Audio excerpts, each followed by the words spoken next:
It's my privilege to introduce our keynote speaker this morning, a gentleman by the name of Tony Jeary.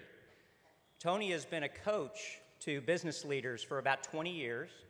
And what I like about Tony is he intersects with all these quality business leaders.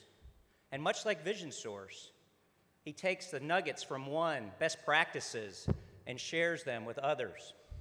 He's written close to 40 books on a variety of topics. You've got some material in front of you about one of his most recent books, which is Strategic Acceleration, Succeed at the Speed of Life. Life is fast for all of us. There's a lot coming at us, and Tony is going to help us learn how to focus on the right things. We actually met him through Alcon. He was doing some work with Jim Murphy and the senior leadership team at Alcon.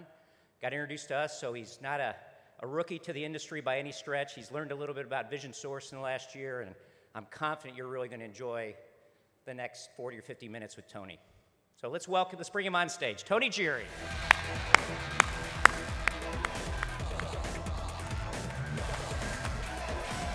Unscripted.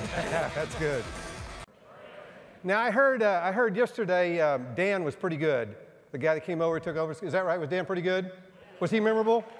And so I was talking to Derek this morning. I said, you know, how do I really be more memorable than him? And I thought, what if I just gave away money? And so what I did was I had my team just print money up, and I thought I'd just pay people for laughing at my jokes. Anybody object to that? Would you rate yourself, please, on a 1 to 10, on how clear you are for the next year and where you're going? Think about your practice, think about your situation. How clear are you? 10's high, 1's low. How clear are you on where you're going? Your vision, the details. Does your staff, does your team really know where you're going? 10's high, 1's low. The middle leg, if you'd be kind enough to write down the word focus. And underneath the word focus, I'd ask you to also do a rating on 1 to 10. And I ask you, how focused are you and your team? Are you doing the right things? Are you doing the things that really matter? How focused are you? Because there's a lot of distractions in life. Everybody agree, a lot of distractions today. And then finally, number 3, on the right side of the stool, if you'd be kind enough to write down execution. That's the third word we're going to talk about. You got to get stuff done. And then rate yourself. How well are you executing in today's fast-paced world?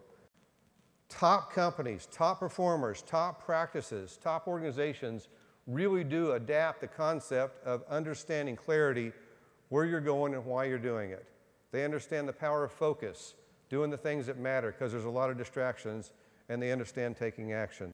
What is your high leverage activities professionally? And I'd like to ask you to write down 4 to 8 activities that would make up the biggest majority of your high leverage activities. Maybe, obviously, for most cases, it would be patient time, and that would be a high leverage activity. And maybe there's a certain amount of hours per week that you really want to be working with your patients.